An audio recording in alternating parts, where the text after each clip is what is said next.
Gentlemen, we're going to start with my team. We're going to start with Michigan's loss to Illinois. First of all, stepping back for a second without letting my feelings get involved. This was a hell of a basketball game. A double overtime finish, thrills both ways. It looked like Illinois was going to run away with it with about 10 minutes left in regulation.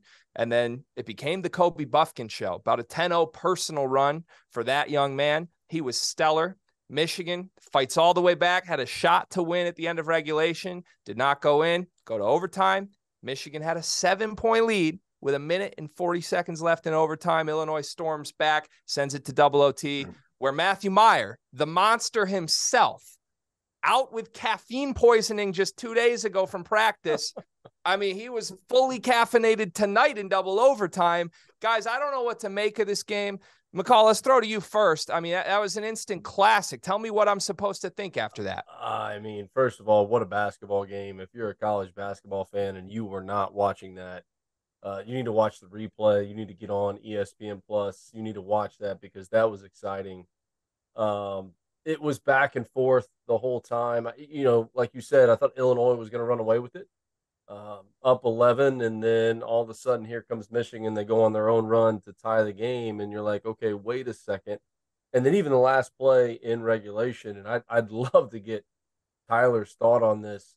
Hunter Dickinson is outstanding. He was so good.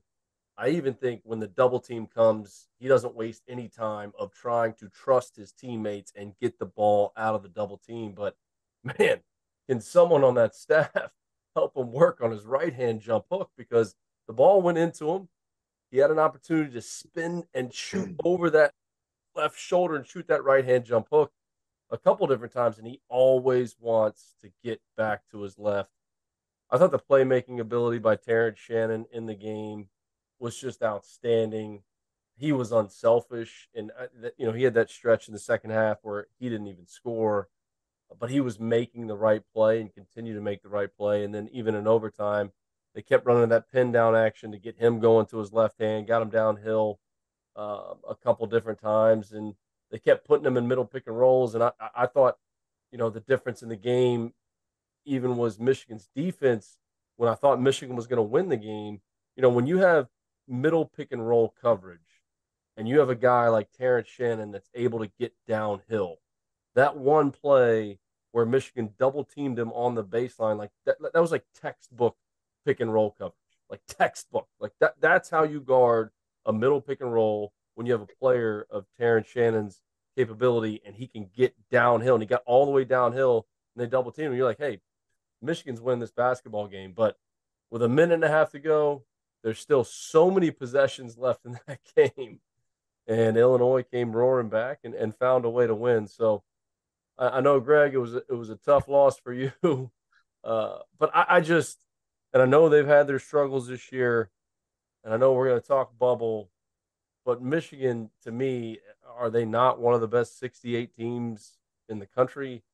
How do you keep them out? I know they've had some tough losses, but with a player of Hunter Dickinson's capabilities and how good was he tonight? And even, listen, Illinois didn't want him to get to his left hand, and he kept getting to his left hand and kept scoring. So, we'll see what happens. I do think they got to win some games. Can they beat Indiana? Can they win? They make a run in the Big Ten tournament. We'll see what happens. But, man, credit Illinois. What a college basketball game. Yeah, that's what hurts for me is like Hunter Dickinson and Kobe Buffkin. I think Michigan's two best players right now both had what I would consider legacy type games. I mean, 31 and 16 from Hunter in 46 minutes, 14 for 21 from the floor. Kobe Buffkin, 23 points, 6 rebounds, 3 for 4 from 3. I mean, that's you would beg for those numbers pregame as a Michigan fan, and to get them and then have that lead in overtime and then for it to fall apart so quickly is what really stings.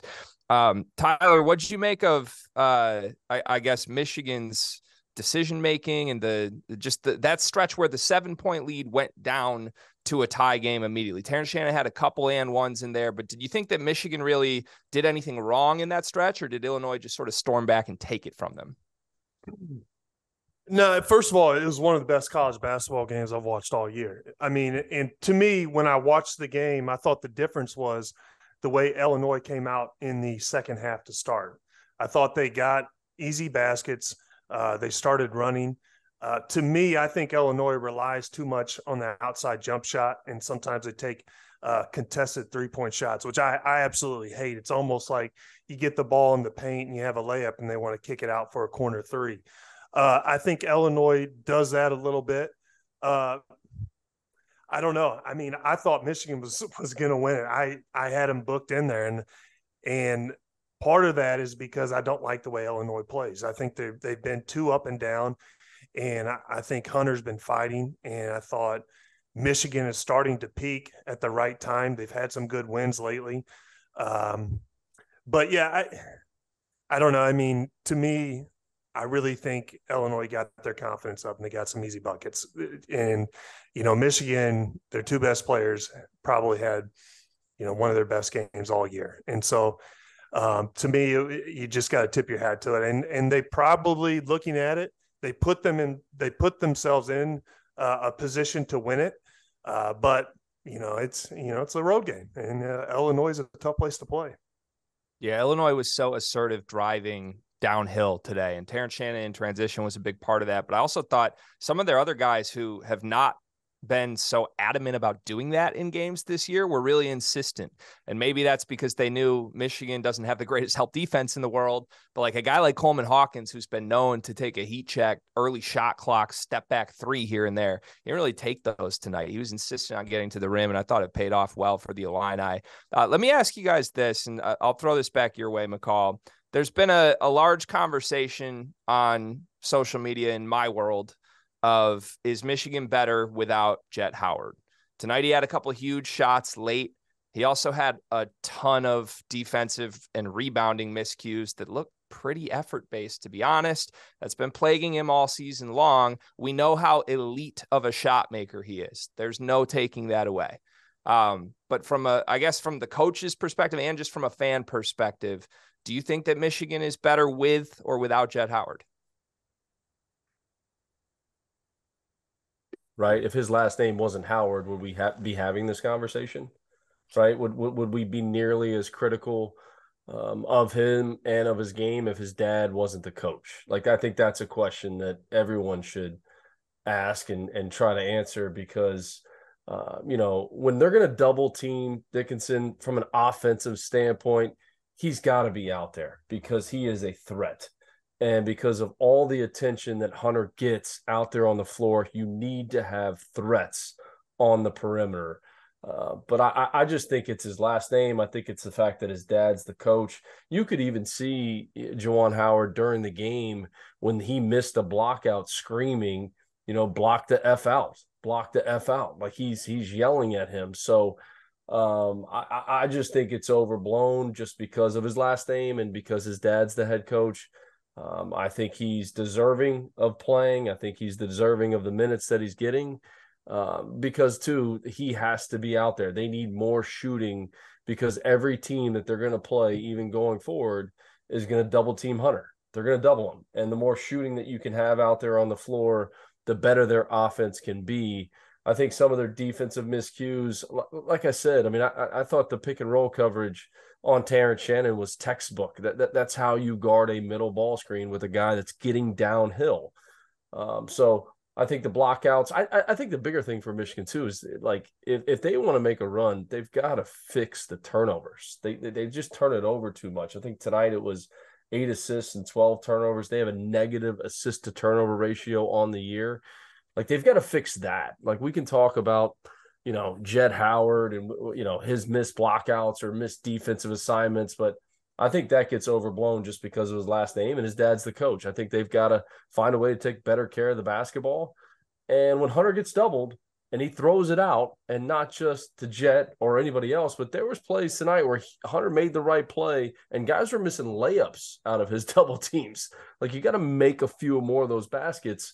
So I think the Howard thing gets overblown just because, and again, there's been other guys that have been coaches' sons and they've had to deal with this because their dad's the head coach. And when you sign up to play for your dad, or your dad, signs on to bring you on, it's just going to add a different dimension to the whole deal. And it's going to possibly bring some distractions in there. And I think that's what they're dealing with, but I think they've got to fix the turnover.